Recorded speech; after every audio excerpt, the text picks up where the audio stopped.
إن الحمد لله نحمده ونستعينه ونستغفره ونؤمن به ونتوكل عليه ونعوذ بالله من شرور أنفسنا ومن سيئات أعمالنا من يهده الله فلا مضل له ومن يضلل فلن تجد له وليا مرشدا وأشهد أن لا إله إلا الله وحده لا شريك له ولا ضد ولا ند ولا مثيل له ولا مثال له وأشهد أن سيدنا ومولانا ومعلمنا ومرشدنا ومخرجنا من الظلمات إلى النور محمدا عبده ورسوله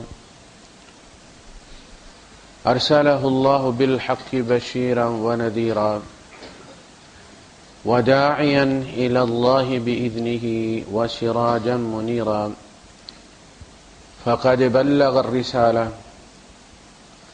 وأدى الأمانة ونصح الأمة وكشف الغمة فترك أمته على المحجة البيضاء ليلها كنهارها لا يزيغ عنها إلا هالك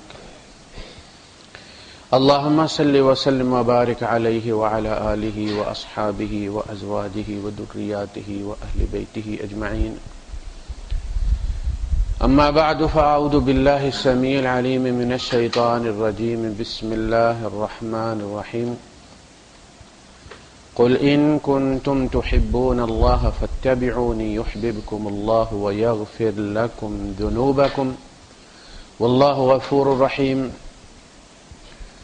وقال تعالى لقد جاءكم رسول من أنفسكم عزيز عليه ما عنتم حريص عليكم بالمؤمنين رؤوف رحيم صدق الله العظيم وقال النبي صلى الله عليه وسلم لا يؤمن أحدكم حتى أكون أحب إليه من والده وولده والناس أجمعين أو كما قال النبي صلى الله عليه وسلم رب اشرح لي صدري ويسر لي أمري واحلل عقدة من لساني يفقه قولي آمين يا رب العالمین۔ اللہ پاک نے اپنی محبت کا بھی ایک پیمانہ رکھ دیا ہے اور نبی کی محبت کا بھی ایک پیمانہ رکھ دیا ہے، اس لیے کہ اللہ سے محبت کے دعوے دار بھی بہت سارے ہیں اور نبی سے محبت کے دعوے دار بھی بہت سارے ہیں، اور چونکہ آخرت کی نجات ان دونوں چیزوں کے ساتھ جڑی ہوئی ہے۔ اللہ پاک نے فرمایا والذین آمنوا اشد حبا للہ، جو ایمان والے ہیں وہ شدید ترین محبت اللہ سے کرتے ہیں۔ جب بھی انہیں دنیا کے علائق اور مال و اسباب کے قلوں کے ساتھ باندھا جاتا ہے تو وہ ان سارے کھونٹوں کو نکال کر رسیوں کو توڑ کر اللہ پاک کی محبت کے ساتھ آ کر جڑ جاتے ہیں۔ یہ امتحان ہے۔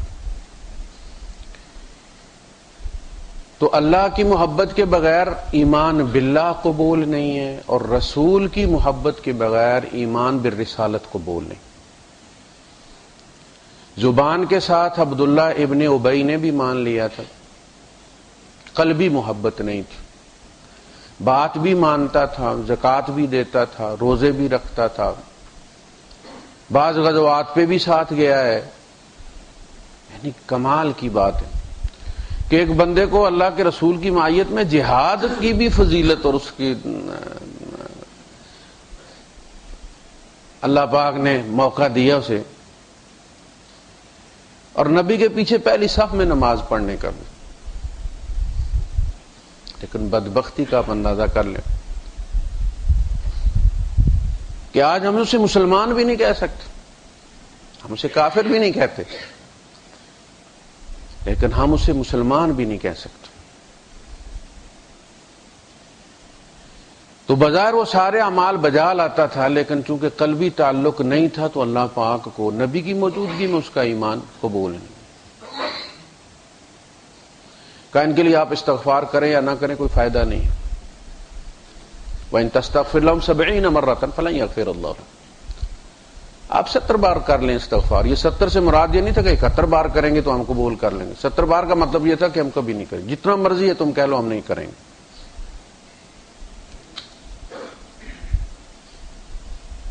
اللہ پاک نے پیمانہ یہ رکھا ہے ایمان باللہ تو غایت الحب مع غایت الذل، انتہا درجے کی محبت ہوگی تو انتہا درجے کا مٹ جانا ہوگا۔ ذل اصل میں کمزوری کو کہتے ہیں۔ وَأَنْتُمْ أَذِلَّةٌ، بدر کے بارے میں اللہ پاک نے فرمایا وَلَقَدْ نَصَرَكُمُ اللَّهُ بِبَدْرٍ وَأَنْتُمْ أَذِلَّةٌ، سپرلیٹو ڈگری ہے۔ اردو میں کہتے ہیں ذلیل ترین۔ اردو کا ذلیل اور ہے، عربی کا ذلیل اور ہے۔ لفظ وہی عربی کا ہے، بہت سارے الفاظ عربی کے ہیں اردو میں، لیکن ان کا مطلب اردو میں اور ہے، عربی میں اور ہے۔ اذلہ کا مطلب ہے کمزور ترین تھے تم اس وقت ان کے مقابلے میں، اللہ نے تمہاری مدد کی اور تمہیں ان پر فتح یاب کی۔ یہ جو ذل ہے، غایت الحب مع غایت الذل، مزاحمت ختم ہو جاتی ہے۔ جب محبت گھر میں ختم ہوتی ہے تو میاں بیوی میں ذرا ذرا سی بات پہ چپکلش ہو جاتی، نہ ہونے والی بات پہ دنوں کے حساب سے ناراضگی ہو جاتی ہے۔ دوسرا بندہ سوچتا ہے یار یہ بھی بات کوئی ناراض ہونے والی تھی۔ اس لیے کہ محبت کی عدم موجودگی میں بغاوت پھر ابھرتی ہے۔ اگر محبت نہیں ہے، نفرت بھی نہیں ہے، لیکن مزاحمت ضرور ہوگی۔ لوگ سوال اٹھائیں گے اللہ نے یہ کیوں کیا، اللہ نے یہ کیوں کیا، وہ جی کل دھماکہ ہو گیا، معصوم بچے مارے گئے، اللہ 70 ماؤں سے زیادہ پیار کرتا ہے، اسے ماؤں کا خیال نہیں ہے کہ ان کے دلوں پر کیا گزرے گی۔ پہلی تو بات یہ ہے کہ یہ دارالامتحان ہے، ہر ایک کا امتحان ہے، ان ماؤں کا بھی امتحان ہے۔ اور اللہ کی سنت یہ ہے کہ لا یکلف اللہ نفسا الا وسعها، اگر ان پہ قیامت گزری ہے تو ان کے دل پہ اللہ نے ہاتھ بھی رکھا ہوگا، ہمیں جتنی تکلیف ہو رہی ہے انہیں نہیں ہو رہی ہوگی۔ یہ دارالامتحان ہے۔ جن کی اللہ نے زیادہ لکھی ہوئی ہوتی ہے قاتل کی کوشش ناکام بنا دیتا، لیکن قاتل کی کوشش پر اس کو قتل کا پورا گناہ دے دیتا ہے کہ اس نے اپنی پوری کوشش کر لی تھی، لیکن کیونکہ اس بندے کی زندگی میں نے زیادہ لکھی ہوئی تھی لہذا میں نے اسے بچا لیا ہے، لیکن قاتل کو قتل کرنے کا گناہ جو ہے وہ پورا لکھ دیا جاتا ہے۔ بچانا ہوتا ہے جن کو بچا لیتا ہے، جن کے ارادے کو کامیاب ہونے دیتا ہے، ان کی زندگی اتنی لکھی ہوئی ہوتی ہے۔ اسکول جاتے بچے، وین گرتی ہے دریا میں مر جاتے۔ تو پہلی چیز یہ کہ یہ پوری کائنات اللہ کی ملکیت ہے، اپنی ملکیت میں تصرف کرنے کا اسے پورا حق حاصل ہے۔ یفعل ما یشاء لا یسأل عما یفعل، وہ جو چاہتا ہے کرتا ہے، اور جو کرتا ہے اس پر اس سے سوال نہیں کیا جا سکتا۔ ہم لوگ یہ سمجھتے ہیں کہ ہم جو مسلمان ہیں اللہ پاک ایمان لائے ہیں تو اللہ پاک کو ہماری چاپلوسی کرنی چاہیے، کوئی تکلیف نہیں ہونے دینی چاہیے تاکہ ہمارا ایمان نہ ڈول جائے، ہمیں کوئی ایسا صدمہ نہیں پہنچنے دینا چاہیے کہ جس سے ہم گناہ کی سوچنا شروع ہو جائیں۔ تو یہ ایمان آپ لیمینیشن کروا کے پلاسٹر کور کر کے گھر ڈرائنگ روم میں لٹکا لیں، اللہ کو یہ نہیں چاہیے۔ اللہ نے پہلے بتا دیا ہے، قرآن پڑھیں کہ لا یبلونکم اللہ بشیء وَلَنَبْلُوَنَّكُمْ بِشَيْءٍ مِّنَ الْخَوْفِ وَالْجُوعِ وَنَقْصٍ مِّنَ الْأَمْوَالِ وَالْأَنفُسِ وَالثَّمَرَاتِ وَبَشِّرِ الصَّابِرِينَ الَّذِينَ إِذَا أَصَابَتْهُمْ مُصِيبَةٌ قَالُوا إِنَّا لِلَّهِ وَإِنَّا إِلَيْهِ رَاجِعُونَ۔ یہ میسج کیا ہے؟ ہم سارے اللہ کے، جیسے چاہے تصرف کرے، مصور کو حق حاصل ہے جب چاہے اپنی تصویر مٹا دے، کوئی اس میں تصرف کیسے کر سکتا ہے؟ یہ جو ہم پیدائشی مسلمان ہیں نا، یہ بڑا احسان چڑھائے ہوئے ہیں اللہ پاک پر کہ ہم مسلمان ہیں، اور حالت ہمارے ایمان کی یہ ہے کہ ہمارا کردار کوئی نہیں، معاشرے میں بدترین معاشرہ ہمارا ہے۔ اللہ پاک پر ایمان اس کی صفات کے ساتھ، اس کے اختیارات کے ساتھ، اس کی شان کے ساتھ، اپنی ذل اور ذلت اور نتھنگ لیس کے ساتھ میں کچھ نہیں،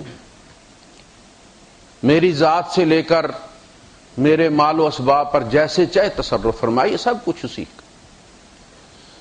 دل ہو کہ جان تجھ سے کیوں کر عزیز رکھیے، دل ہے سو چیز تیری، جان ہے سو مال تیرا۔ تو مزاحمت وہاں ہوتی ہے، سوال وہاں اٹھتے ہیں جہاں محبت نہیں ہوتی۔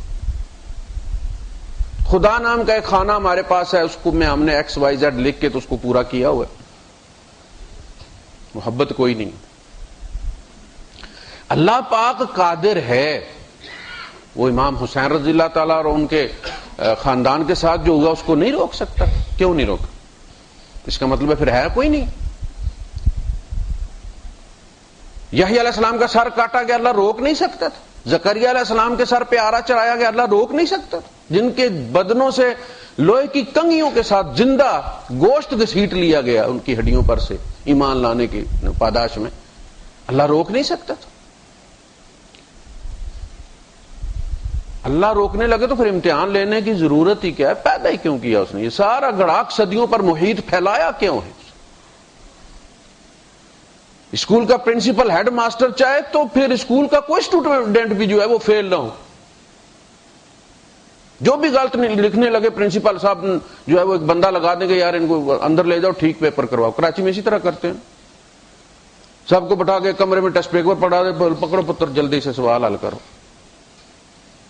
آپ سمجھتے ہیں کہ اللہ تعالیٰ بھی اسی طرح امتحان لینے لگا؟ یہ بڑا سخت امتحان ہے، یہ نبیوں نے بھی گزارا ہے۔ حضور کے بچے فوت ہوئے کہ نہیں ہوئے؟ حضور روئے ہیں کہ نہیں روئے؟ آپ نے اس سال کا نام عام الحزن رکھ دیا جس میں حضرت خدیجہ رضی اللہ تعالیٰ عنہ کا انتقال ہوا، حضرت ابی طالب کا انتقال ہوا، کہ اللہ پاک یہ سال 2 سال ڈیلے نہیں کر سکتا تھا خدیجہ رضی اللہ تعالیٰ عنہ؟ حضرت حمزہ رضی اللہ عنہ کے ساتھ جو گزری، 70 صحابہ کے ساتھ جو غزوہ احد میں گزری، اللہ پاک اس کو ہٹا نہیں سکتا؟ یہ سوال کرنے لگیں گے تو پھر مسئلہ یہ کہ اللہ نے ہمیں پیدا ہی کیوں کی؟ وہیں سے جنت میں بھیج دیتا ڈائریکٹ فلائٹ، براستہ دنیا سٹاپ اوور کیوں کروایا؟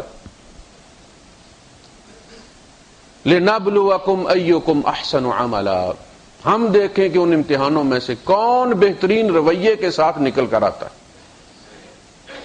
بغیر ہم کچھ نہیں سکتے خدا کا، اپنے رویوں سے ہم خود اپنا ہی بیڑا غرق کرتے۔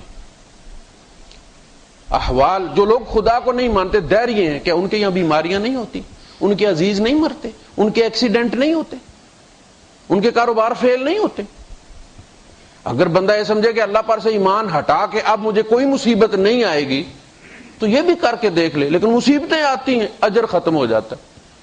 یہاں یہ فائدہ ہے کہ مصیبت کے ساتھ اس کا اجر جو ہے وہ لکھ لیا جاتا ہے، دنیا میں نقصان بھی ہو تو آخرت میں اس کی پھر بھرپائی یا اس کی کمپنسیشن ہو جاتی۔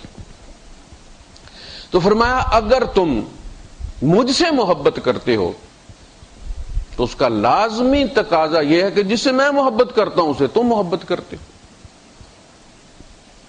محبوب کا محبوب جب آپ کو محبوب ہو جاتا ہے تو پھر یہ ثابت ہو جاتا ہے کہ آپ کو اس سے محبت ہے۔ محبوب کا آئیڈیل جب آپ کو محبوب ہو جاتا ہے، اس کا آئیڈیل آپ کا آئیڈیل بن جاتا ہے، اس کی پسند آپ کی پسند بن جاتی ہے، آپ کی پسند اس کے راستے میں مزاحمت نہیں کرتی، اپنے آپ کو گم کر دیتی، پھر محبت ثابت ہوتی۔ تو فرمایا کہ اللہ کو میں محبوب ہوں، فاتبعونی، تم میری پیروی کرو، یحببکم اللہ، اللہ تم سے محبت کرنے لگ جائے گا۔ آپ اندازہ کریں کہ جن کی مثل سے اللہ پاک اتنی محبت کرنے لگ جاتا ہے اس حقیقت کا کیا عالم ہوگا؟ یعنی جن جیسا بنتے جاؤ تو اللہ تم سے محبت کرتا جائے، اس پیمانے کا کیا حال ہوگا؟ اللہ اس سے کتنی محبت کرتا ہوگا؟ جب اس جیسوں سے محبت کرنا شروع کر دے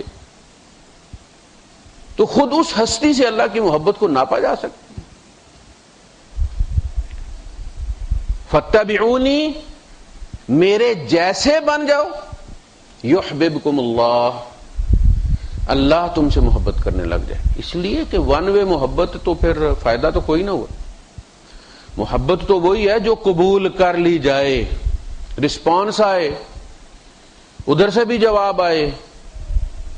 اب ہم دعویٰ کرتے رہے محبت کا تو اس کا فائدہ کوئی نہیں ہے. جب تک کہ وہ توجہ نہ فرمائیں، قطرہ سمندر تک پہنچنا چاہے تو ممکن نہیں ہے، لیکن جب سمندر ہی اس کی طرف مائل ہو جائے تو پھر قطرہ اپنی حیثیت کھو دیتا ہے، پھر وہ اپنے اندر سمو لیتا ہے سمندر اس کو. تو اگر تم اللہ سے محبت کرتے ہو فاتبعون، میرا اتباع کرو. اتباع کرو کس میں؟ معاملات میں. کردار میرے جیسا بنا لو. شکل تو حضور جیسی نہیں بن سکتی، وہ تو ان کی بھی اللہ نے بنائی ہے، ہماری بھی اللہ نے بنائی ہے. کردار حضور نے بنایا اپنا، کردار ہم بنا سکتے ہیں.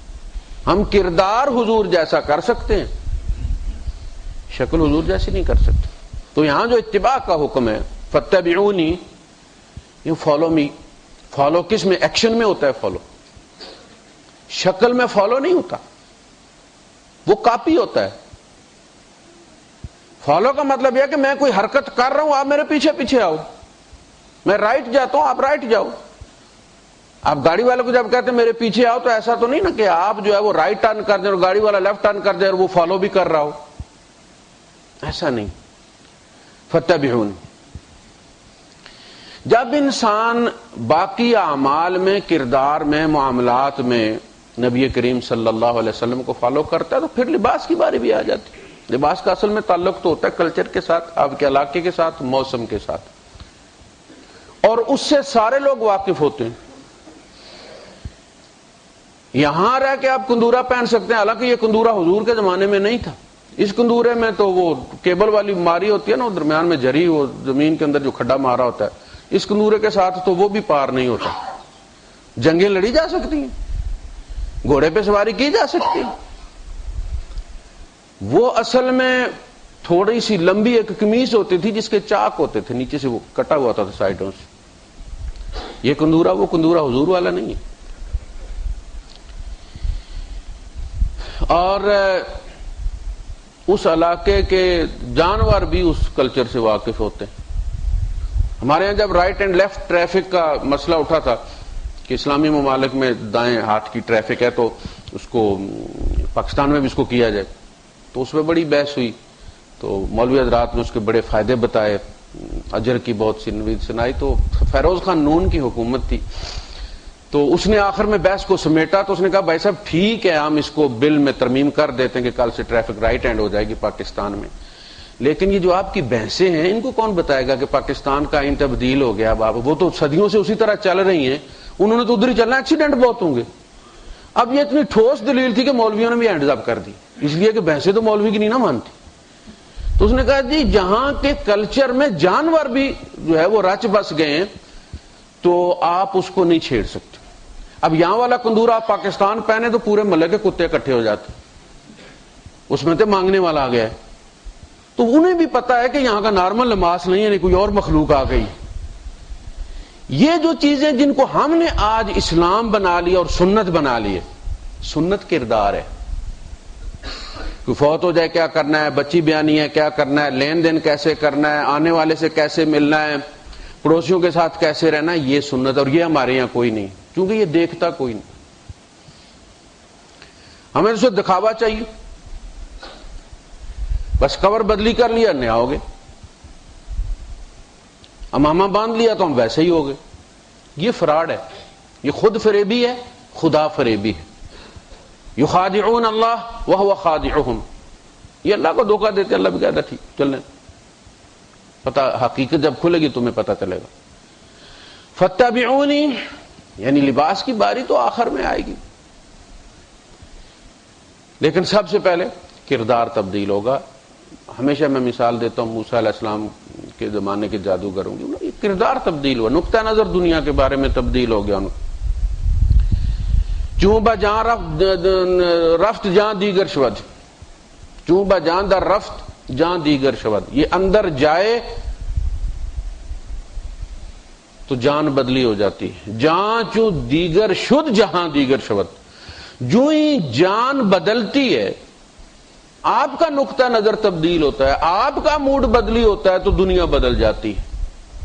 آج جتنی دنیا ہمیں اداس نظر آتی ہے ہماری عمر کی وجہ سے اداس ہے. جوانوں سے پوچھیں, دل تو میرا اداس ہے ناصر, شہر کیوں سائیں سائیں کرتا ہے؟ وہ ہماری اداسی کی وجہ سے کرتا ہے, ورنہ دنیا اپنی جگہ پہ موجود ہے. تو نقطہ نظر جب تبدیل ہوتا ہے تو پھر جہان تبدیل ہو جاتا ہے.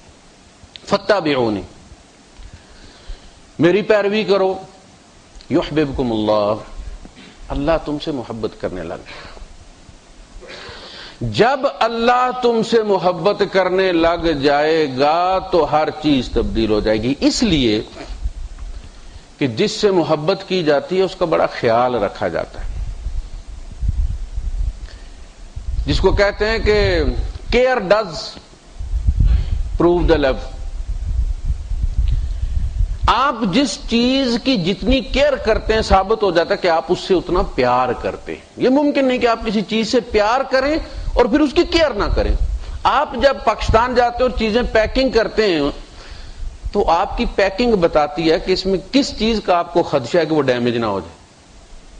اسے بچا کے رکھتے ہیں, سائڈوں پہ کپڑا رکھتے ہیں, کم قیمتی چیزیں اس کی سائڈ پہ رکھتے ہیں اور اسے بچانے کی کوشش کرتے ہیں.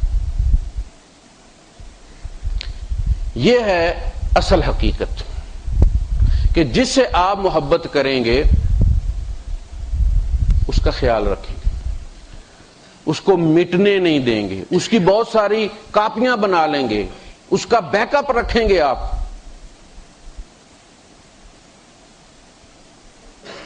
یہ کیسی محبت ہے نبی سے کہ تم تلے ہوئے ہو کہ نبی کا ہر طریقہ مٹا کے چھوڑنا ہے. یہ محبت ہے. سنتوں کو تہس نہس کرنا ہے, بدعتوں کو عام کرنا ہے, لیکن دعویٰ یہ کرنا ہے کہ ہم محبت میں یہ سب کر رہے ہیں.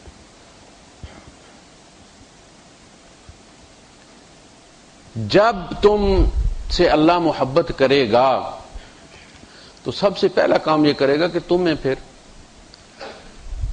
گناہوں سے صاف کر دے گا. جس چیز سے آپ پیار کرتے ہیں اس کو گندا نہیں ہونے دیتے.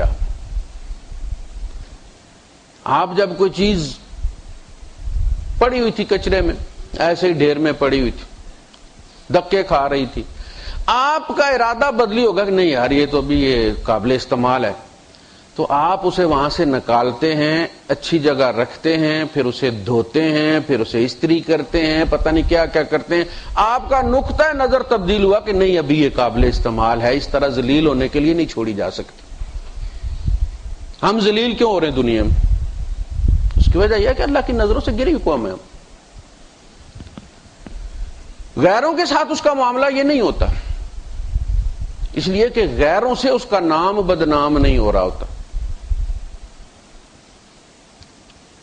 کسی کا بچہ چرس بیچتے ہوئے پکڑا جائے تو آپ کو کوئی خاص فکر نہیں ہوتی. جب آپ کا بچہ پکڑا جاتا ہے تو پھر تکلیف ہوتی ہے نا, چونکہ آپ کا نام بدنام ہوتا ہے. نام لگا ہوا ہو اللہ والا, کام سارے ہمارے ہوں 2 نمبر, جو ہندوؤں میں بھی نہ ہو,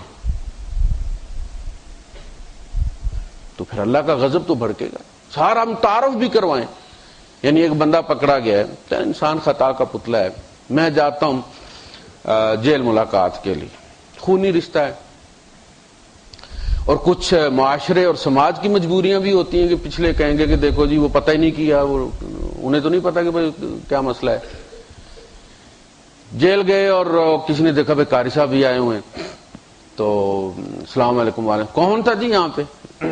اب کیا بندہ بتائے کہ میرا بھائی تھا یا میرا بیٹا تھا, ماموں تھا, چچا تھا. بندہ کیا کہتا ہے؟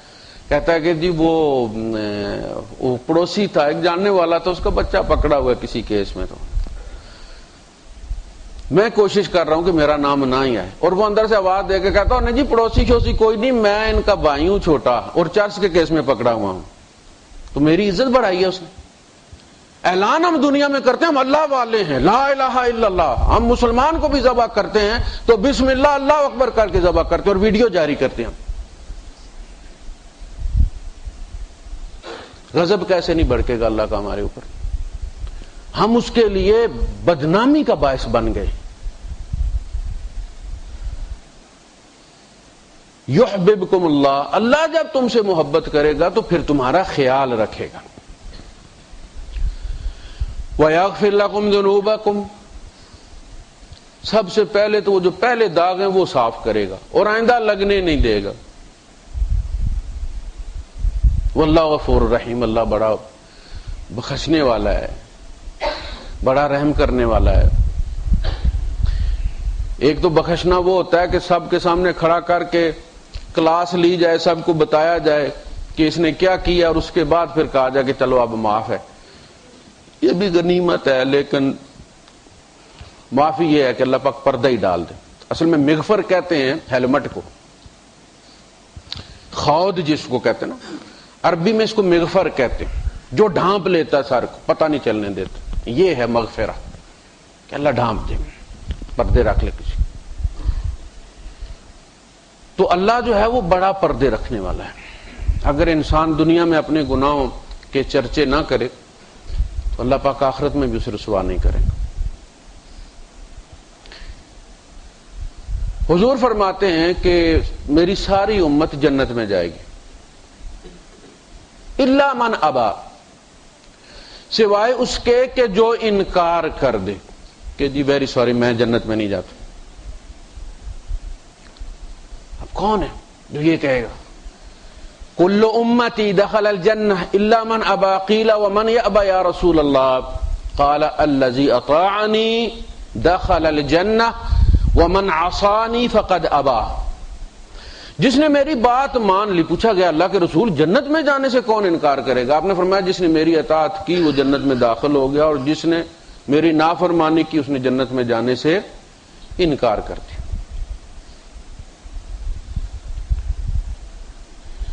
اطاعت ہوتی ہے حکم دینے پر. اللہ پاک نے قرآن حکیم میں دونوں چیزیں واضح کی، اطیعوا اللہ و اطیعوا الرسول، بلکہ شرط رکھ دی ومن یطع الرسول فقد اطاع اللہ.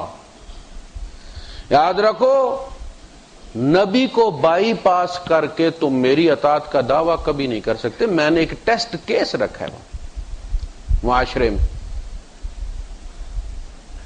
نبی کی اطاعت ان کے لیے مسئلہ تھی. ہمارے جیسے انسان، ہمارے بھتیجے، ہماری گود میں پلنے والے، اب ہم ان کی اطاعت کریں، یہ ہے وہ مسئلہ جو ان کا امتحان تھا. فرمایا جس نے رسول کی اطاعت کی اس نے اللہ کی اطاعت کی.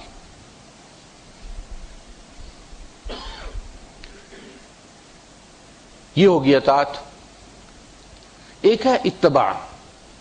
اطاعت اللہ اور رسول دونوں کی ہوگی. اتباع صرف نبی کریم صلی اللہ علیہ وسلم کا. اللہ کا اتباع نہیں ہو سکتا کہ اتباع کے لیے بندہ سامنے ہونا چاہیے، اس کا عمل سامنے ہونا چاہیے، ایکشن سامنے ہونا چاہیے.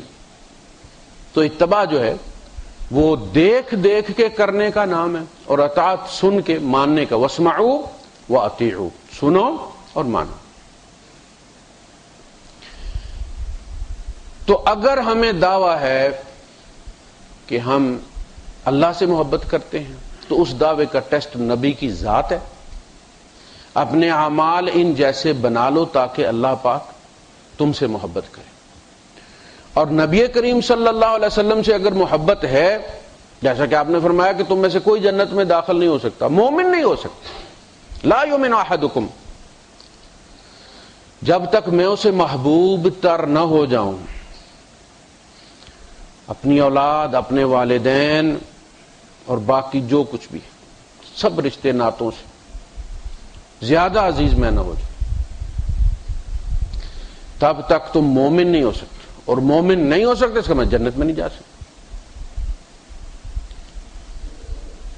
اچھا، جب نبی کریم صلی اللہ علیہ وسلم کو یہ احساس ہے کہ اللہ پاک نے میری امت کو میرے اتباع کا حکم دیا ہے، تو پھر نبی کریم صلی اللہ علیہ وسلم نے اپنی سنت کو ہماری ایکسس میں رکھا ہے. ہماری استطاعت دیکھ کر آپ نے چیز کو سنت بنایا. ابو بکر صدیق کا ایمان سامنے رکھ کے نہیں بنایا. اپنی امت کے ادنا مومن کا، جس کا سب سے لو پوٹینسی ایمان تھا، اس کو سامنے رکھ کے سنتیں ترتیب دی ہیں تاکہ سارے چل سکیں۔ جب گاڑیاں قافلے میں چلتی ہیں تو جو سب سے سلو گاڑی ہوتی ہے اس کی رفتار سے چلیں گی تو قافلہ قائم رہے گا نا۔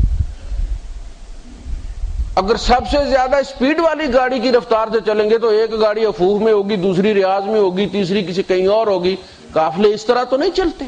نبی نے جب امت لے کر چلنا ہے اور امت لے کر جنت میں جانا ہے تو پھر نبی کریم صلی اللہ علیہ وسلم نے سنتیں وہ قائم کی ہیں، چاہے وہ شادی بیاہ کی ہو، آپ نے بچیاں بیائی بھی ہیں، آپ نے بچیاں دفنائی بھی ہیں،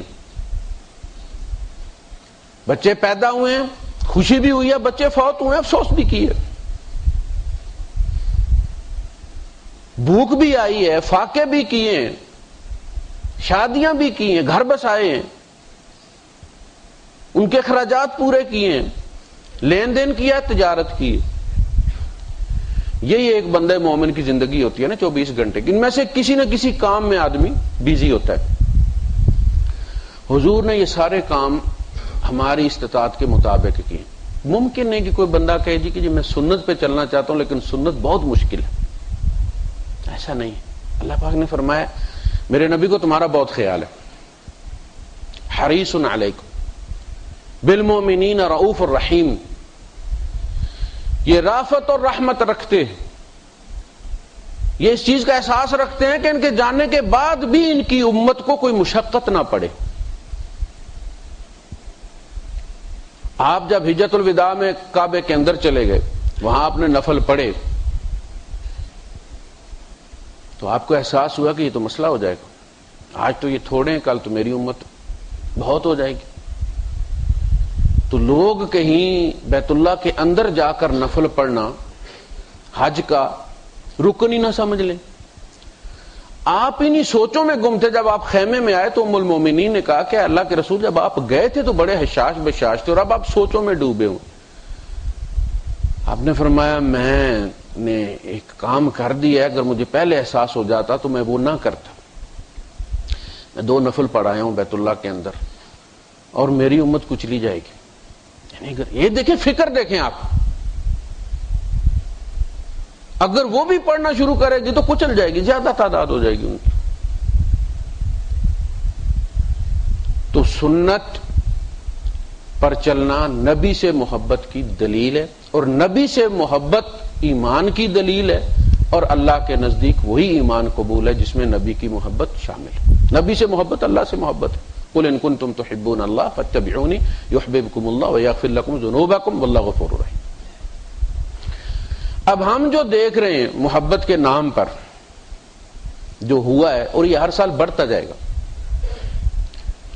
اس لیے کہ اللہ کے رسول صلی اللہ علیہ وسلم نے قیامت تک اس امت کے جو احوال آنے ہیں وہ بالکل ایک ایک کلپ کر کے دکھا دیے کہ کیا ہوگا۔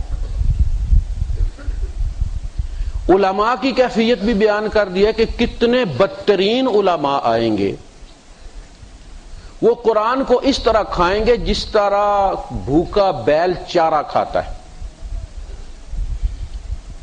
جگالی کریں گے اس کی، لیکن اس آسمان کے نیچے وہ اللہ کی بدترین مخلوق ہوں گے، اس لیے کہ وہ بدعات کو رواج دیں گے اور سنتوں کو مٹائیں گے،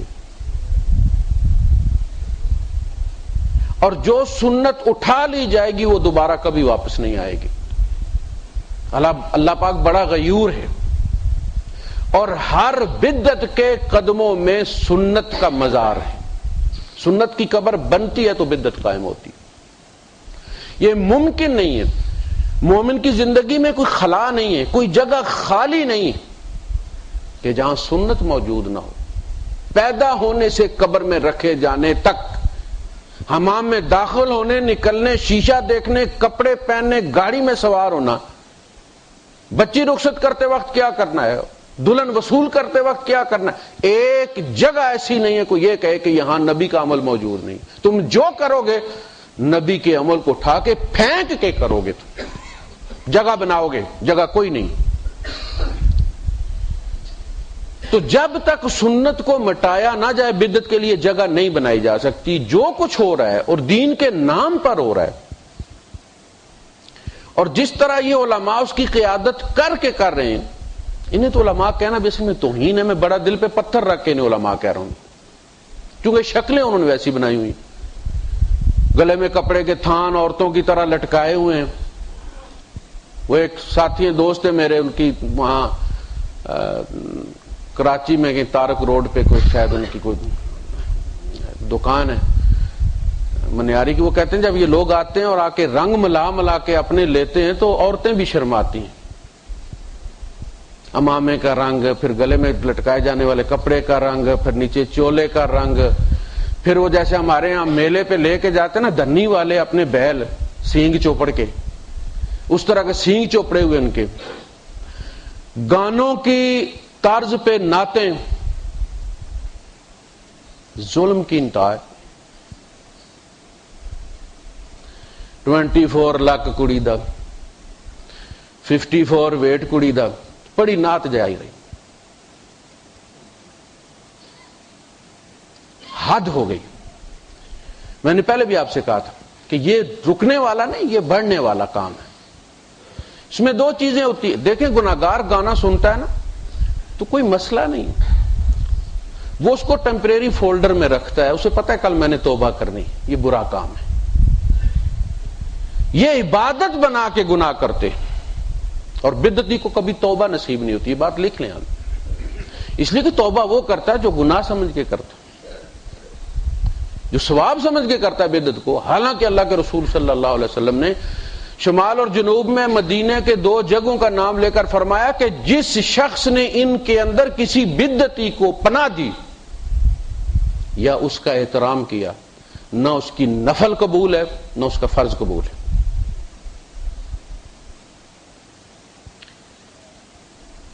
محبت اگر ہے، آپ اس دن کوئی اجلاس رکھ لیں، کوئی کانفرنس رکھ لیں، لوگ بیٹھیں، نبی کی سنتیں سنیں، اپنا جائزہ لیں، جو کمی ہے پورا کرنے کا عزم کریں کہ اگلے سال یہ کمیاں دور کرنی ہیں، اپنا محاسبہ کریں. ٹھیک ہے، یہ چل جاتا. روڈ بلاک کر کے پورا ملک، اس کا کاروبار، یہ شو آف پاور ہے. دین کا اس کے ساتھ کوئی تعلق نہیں.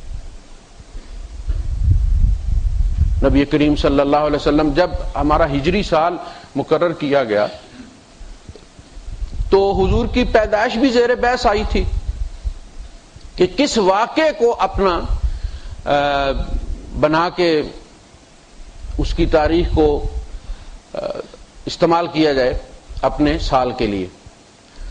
حضور کی پیدائش بھی زیر بحث آئی تھی، اعلان نبوت بھی زیر بحث آیا تھا، معراج شریف بھی زیر بحث آئی تھی کہ ان میں سے کوئی موقع رکھا جائے اور وہاں سے اپنا سال شروع کیا جائے. لیکن آخر سب کا مشورہ اس پہ ہوا تھا کہ ہجرت سے اس کو شروع کیا جائے، اس لیے کہ ہجرت ہی وہ ٹرننگ پوائنٹ تھا جس کے بعد اسلام نے اپنے قدم جمائے تھے. کبھی حضور نے اس طرح نہیں. ایک ہمارے شیخ الاسلام صاحب کہہ رہے تھے کہ حضور نے یہ فلاں ہے، یہ جامع صغیر ہے، یہ جامع کبیر ہے، یہ بہیقی ہے، یہ ابن ماجہ ہے. حضور نے اپنا حقیقہ خود کیا تھا. لو جی میلاد ثابت ہو گئی. عقیقہ ایک الگ سنت ہے جو ہر مسلمان کرتا ہے، وہ تو ایک الگ سنت. اس سے میلاد کیسے نکل آئی بھائی؟ اور کیا حضور ہر سال اپنا عقیقہ کیا کرتے تھے؟ یا آپ کے والدین نے نہیں کیا ہوگا تو حضور نے کیا؟ میں نے اپنا عقیقہ شادی کے بعد کیا ہے. والد صاحب نے بکرا دے دیا تھا بابا شادی شہید، عقیقہ نہیں کیا تھا کہ پیسے کوئی نہیں. حقیقے سے میلاد کیسے ثابت ہوگی؟ جو آپ لاکھوں کروڑوں کا یہ کرتے ہیں، بجلی کے کنڈوں سے مساجد روشن کرتے ہیں آپ، اور کیک بناتے ہیں منوں کے حساب سے، اور پھر ناچ گانے میں آپ کھاتے ہیں اس کو. جس کرسمس کی آپ مذمت کرتے ہیں اس کی مبارکباد دینا کفر کہتے ہیں آپ، اسی کی کاپی کرتے ہیں آپ، میلاد بناتے ہیں. تو اس لحاظ سے یہ نبی کی اس کے ساتھ دشمنی ہے، نبی کے طریقوں کو مٹانے والی بات ہے، اس میں محبت کوئی نہیں. انڈیا میں تو باقاعدہ ساتھی بتا رہے تھے کہ نماز کا اعلان ہوا ہے، یہ عید جو ہے باقاعدہ 2 رکعت نماز پڑھی گئی ہے عید میلاد میں. تو انصار جو تھے یہ اسلام سے پہلے عید منایا کرتے تھے اپنی، ایک ہر قوم کی عیدیں ہوتی ہیں. تو جب اسلام آ گیا تو انصار آئے اور انہوں نے کہا کہ جی وہ فلاں ہم عید کیا کرتے تھے اپنی، جیسے ہمارے یہاں میلے ٹھیلے ہوتے ہیں. آپ نے فرمایا اللہ پاک نے تمہیں 2 عیدیں اس کے متبادل دے دی. مسئلہ تو خوشی کا تھا نا، خوشی منانا. کہا اللہ پاک نے تمہارے لیے 2 عیدیں بھیج دی، اس میں خوشی مناؤ، پابندی کوئی نہیں رکھی. روزے پر پابندی لگا دی ہے کہ اس دن روزہ نہیں رکھنا، حرام ہے. اپنے بچوں کے ساتھ انجوائے کرو. اس دن دف بجانے کی بھی اجازت، لڑکیوں کو نبی کریم صلی اللہ علیہ وسلم کے حجرے میں گانے کی اجازت دے دی گئی اور فرمایا ابو بکر ان کی عید کا دن ہے، چھوڑ دو ان کو. اس کے بعد تو کسی تیسری عید کی گنجائش نہیں بنتی. اگر حضور نے اجازت دینی ہوتی تو انصار کو دیتے. تو اس وقت جو کیفیت ہمارے سامنے ہے وہ چونکہ گلیمر ہے، چینلز ہیں، لائیو جو ہے وہ نشریات آ رہی ہوتی ہیں، اور ہمارے مولوی حضرات جو ہیں ان کو بڑا ہی احساس کمتری ہے، اس کو یہ پورا کر رہے ہیں. یعنی ان کے سوا یہ کہ ان کے ساتھ ان کے والدین نے زیادتی کی اور یہ اب نبی کی امت کے ساتھ زیادتی کر رہے ہیں. والدین نے بچپن میں ان کو کوئی میلے ٹھیلے میں نہیں جانے دیا. مولوی کا بچہ میلے میں جائے تو مسجد میں ہی رکھا انہیں. ان کے اندر حسرت تو ہے، بچپن تو ان کے اندر بھی تھا نا، وہ بچپن جو ہے وہ مسخ ہو گیا اندر.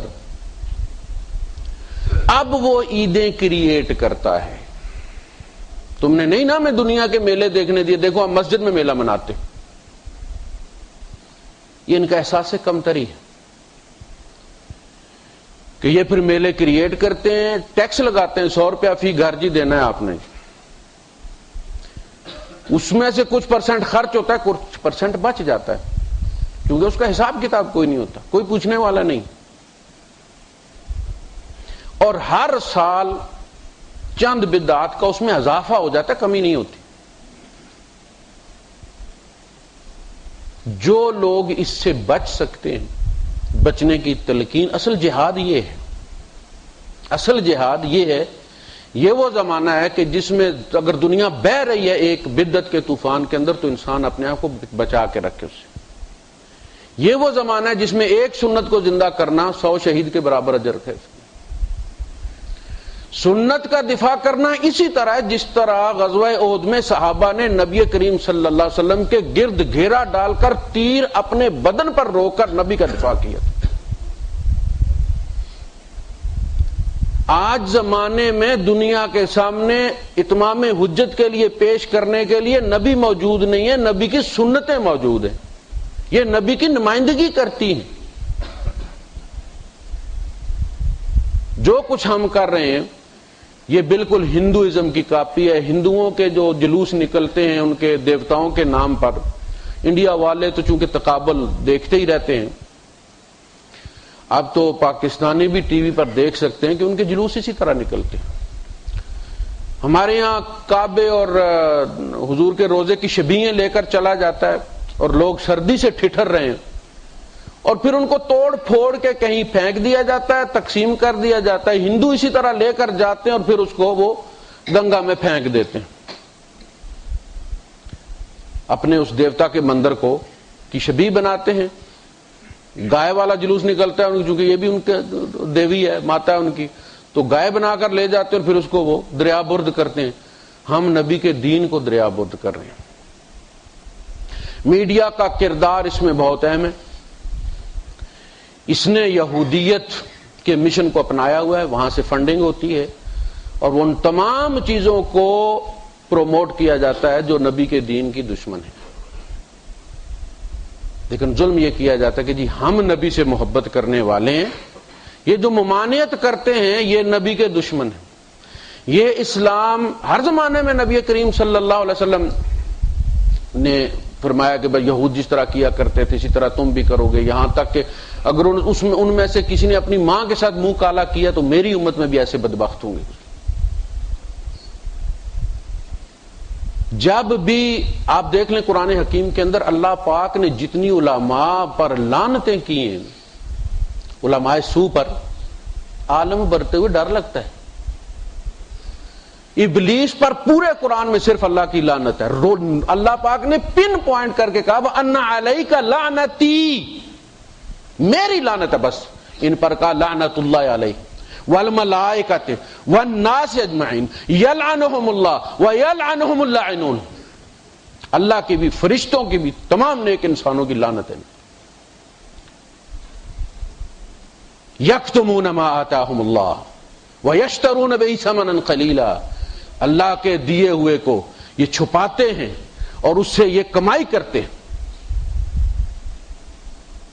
یہ بدترین مخلوق ہے. دین یہی بگاڑتے ہیں. جب بھی جو بھی نبی آیا اس کا سب سے پہلا کلیش جعلی مذہب کے ساتھ ہوا. مذہبی قیادت نے رستہ روکا ہے نبی کا. عیسیٰ علیہ السلام علماء کے فتوے پر سولی پر کھڑے کیے گئے تھے کہ یہ وہابی ہو گئے ہیں.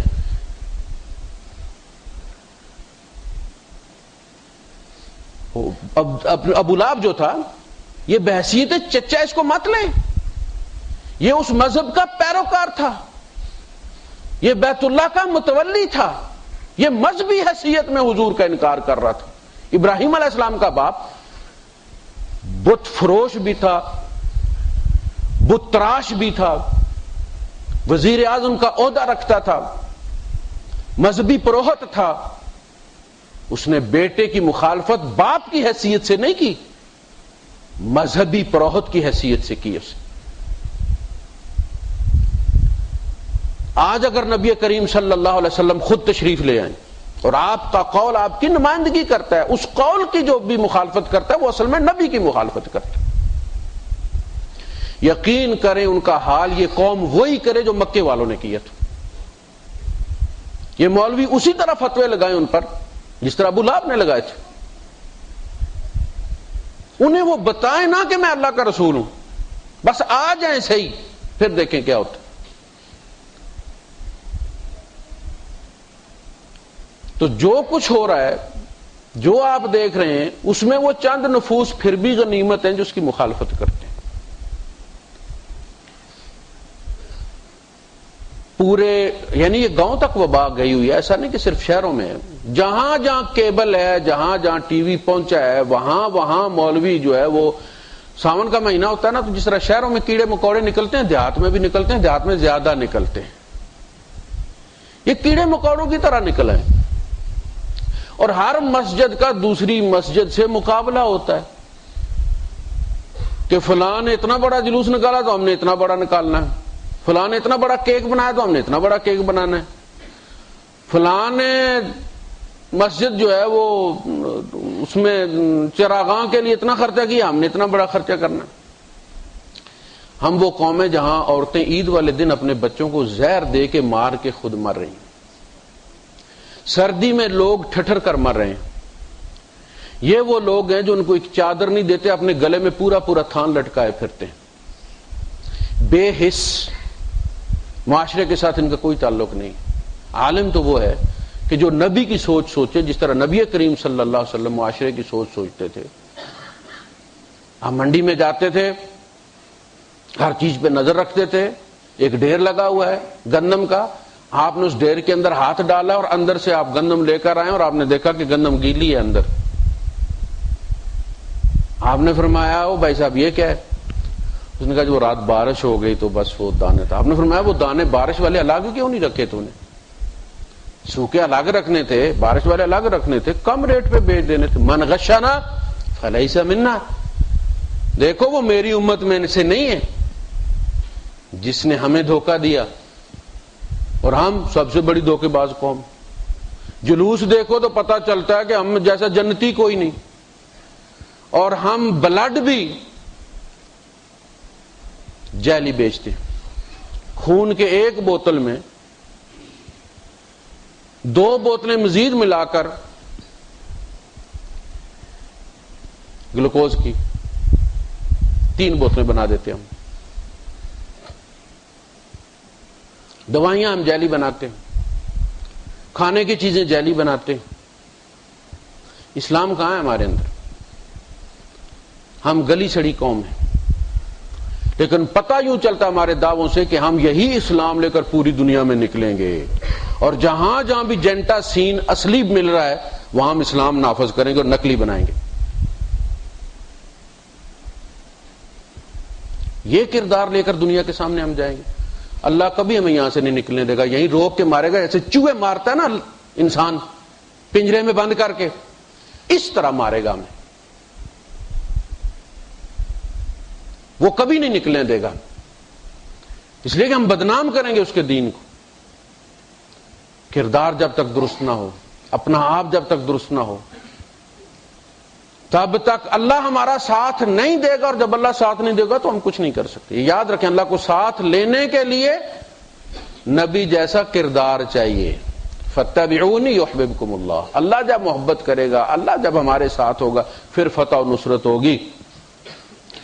عمر فاروق رضی اللہ تعالیٰ عنہ نے اپنی فوجوں کو کہا تھا کہ دیکھو، تم کافروں پر فتح اپنے اسلحے کی وجہ سے اور تعداد کی وجہ سے نہیں پاتے، تم اللہ کی معیت کی وجہ سے پاتے ہو اور اپنے گناہوں کی کمی کی وجہ سے پاتے ہو. اگر تمہیں کہیں مزاحمت کا سامنا کرنا پڑ جائے تو سب سے پہلے اپنے اندر رجوع کرو اور دیکھو کہ کہاں تم نے اللہ کو ناراض کیا ہے. استغفار کرو، اپنے اعمال درست کرو، پھر دشمن کے سامنے جاؤ. اللہ تمہارے ساتھ ہوگا، تمہیں فتح ملے گی. ہماری ہر چیز اللہ کو ناراض کرنے والی ہے. اس لیے ہمارے اندر عذاب کی مختلف صورتیں جو بھی اللہ پاک نے بیان کی تھی، قل هو القادر علی یبعث علیکم عذابا من فوقکم او من تحت ارجلکم. تمہارے سروں کے اوپر سے عذاب یا تمہارے پاؤں کے نیچے سے عذاب. او یلبسکم شیعا، یا تمہیں گروہوں میں بانٹ دے، فرقوں میں بانٹ دے. ویذیق بعضکم بأس بعض، اور تمہیں ایک دوسرے کی مار کا مزہ چکھائے. وہی ہو رہا ہے. مساجد کافر آ کے نہیں اڑاتے، مسلمان اڑا رہے ہیں. مجمعوں میں، بازاروں میں اسلام کے نام پر دھماکے ہو رہے ہیں. تو یہ عذاب کی مختلف صورتیں ہیں. پتہ چلتا ہے کہ ہم نے اللہ کو ناراض کر دیا ہے. تو توبوا الی اللہ جمیعا ایھا المؤمنون، اے ایمان والو اجتماعی طور پر اللہ کی طرف پلٹو، سماج کو مسلمان بنا دو. وہ طریقے عام کرو جو نبی کریم صلی اللہ علیہ وسلم کے، سنت کو لے کر کھڑے ہو جاؤ. کسی تک نہیں پہنچا سکتے تو کم از کم اپنے ہاتھ سے اسے مت نکلنے دو. یہ ہے اصل پیغام میلاد کا. لیکن ہم نے اس کو بنا کیا دیے؟ سنتوں کو مٹانے کا ہفتہ بنا دیا ہم نے اس کو. اس میں ہر سنت کو پامال کرنا ہے.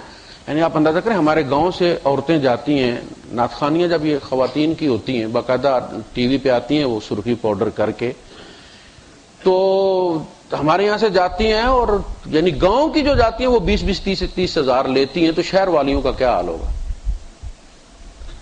اور جو جاتی ہیں ان کا سب کو پتہ، نماز شاید کوئی نہیں پڑھتی. گاؤں میں تو سب کو پتہ ہوتا ہے کون کس کردار کا. یہی حال نعت خوانوں کا ہے، یہی حال ان جلوس والوں کا ہے. یہ پورا سال موج کرتے ہیں اور جلوسوں میں آ کے یہ بخشواتے ہیں. یہ بالکل وہی عیسائی معاملہ ہے کہ جی وہ کنفیشن باکس میں آ کے آپ کہہ دیں کہ جی ہو گیا اور پھر آپ کو معاف ہو. تو کردار کے لحاظ سے انتہائی بودے لوگ ہیں، چاہے ان کے امام ہیں، چاہے ان کے مقتدی ہیں، جلوس نکالنے والے، اس کو لیڈ کرنے والے، ان کے نعت خواں. کردار نام کی کوئی چیز نہیں. الفاظ ہیں، اور دوسری طرف یہ کوشش ہے کہ نبی کی محبت کے نام پر نبی کے دین کو مٹایا جائے. اس کے بالمقابل میں نے عرض کیا تھا کہ ہونا یہ چاہیے تھا کہ قرآن حکیم میں سے جو بھی اللہ پاک نے نبی کریم صلی اللہ علیہ وسلم کے اسوے کی طرف توجہ دلائی اور جو احکامات بیان کیے، اس میں پہلی شرط یہ رکھی فالذین آمنوا بہ، جو لوگ نبی کریم صلی اللہ علیہ وسلم ایمان لائے اور ان کی نصرت کی، واتبعوا النور الذی انزل معہ، اور اس نور کی پیروی کی جو ان کے ساتھ نازل کیا گیا. 3 شرطیں رکھی. ایمان، ان کی نصرت. کس میں نصرت؟ ان کے مشن کو عام کرنے کی. بلغوا عنی ولو آیا، میری بیہاف پہ پہنچاؤ اگرچہ ایک آیت ہو. یہی مشن تھا نا نبی کریم صلی اللہ علیہ وسلم. اور کہ حضور نے یہ تھوڑی کہا کہ مجھے حجرہ بنا دو، میرے نام پر پلازا لگا دو. نبی کا مشن کیا تھا؟ اللہ کے دین کو عام کرنا. وَنَصَرُوهُ، اور مدد کرے اس مشن میں. حضور نے فرمایا میری بیہاف پہ پہنچاؤ ولو آیا، اگرچہ ایک آیت ہو. تو پتہ یہ چلتا ہے کہ جس سے محبت ہو اس کے طریقے سے محبت ہوتی ہے، جس سے محبت ہو اس کے اعمال سے محبت ہوتی ہے. یہ ممکن نہیں ہے کہ دین، اس کی سنتیں رو رہی ہوں اور ہم یہ کہیں کہ ہم اس کی پرواہ بھی نہ کریں اور ہم یہ سمجھیں کہ جی ہمیں حضور صلی اللہ علیہ وسلم سے کوئی محبت ہے. ایک صاحب بتا رہے تھے، میں جب جاپان گیا تو ہمارے سراج قمر صاحب ہیں، حیدرآباد کی بات بتا رہے تھے، سندھ حیدرآباد. وہ کہہ رہے تھے کہ ایک سی آئی ڈی کا آفس ہے وہاں پہ، تو اس کے بالکل بیک پہ ایک پارک تھا.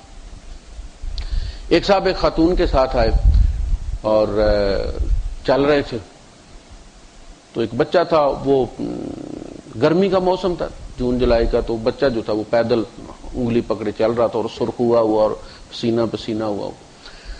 تو وہاں سے ایک سی آئی ڈی والا اس نے پکڑ لیا ان کو، ان کا کہ چلو تھانے چلو. اب یہ پریشان ہو، کہا بھائی کون ہے؟ کہا جی میری بیوی ہے. اور یہ کون ہے؟ یہ میرا بچہ ہے. انہوں نے کہا ذرا چلیں تصدیق کرتے ہیں تھانے. وہ بندہ پریشان ہو گیا. اتنی دیر میں ایک کار آئی اور اس میں افسر تھا سی آئی ڈی کا. تو اس سپاہی نے جس نے پکڑا تو اس نے سلوٹ مارا اس کو. وہ افسر ان صاحب کو جانتا تھا. کہا جی آپ کہاں؟ جی السلام علیکم. وعلیکم. جی میں ادھر آیا تھا پارک میں. تو یہ صاحب کہتے ہیں کہ تھانے چلیں آپ تصدیق. انہوں نے افسر سے کہا یار میں ان کو جانتا ہوں، جانے دونوں. افسر یہ کہہ کے چلا گیا. انہوں نے اس کو چھوڑ دیا، لیکن اس سے یہ کہا کہ یار وہ افسر کے کہنے پہ میں نے تمہیں چھوڑ تو دیا ہے، لیکن سچی بات بتاؤ کہ یہ کس کی بیوی ہے، یہ بچہ کس کا ہے؟ اب انہوں نے اسے کہا کہ دیکھ تمہیں کیسے پتا چلا کہ یہ بچہ میرا نہیں، یہ بیوی میری نہیں؟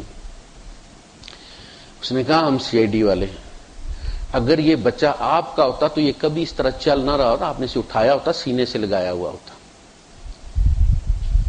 مجھے پتا چل گیا کہ یہ آپ کا بچہ نہیں. اپنے بیٹے اس طرح دھوپ میں چلائے نہیں جاتے. اگر آپ کو اللہ کے رسول سے محبت ہے تو اس کی سنتوں کو کبھی اس طرح ذلیل نہیں ہونے دیتے، کبھی اس طرح مٹنے نہیں دیتے. وآخر دعوانا الحمدللہ رب العالمین.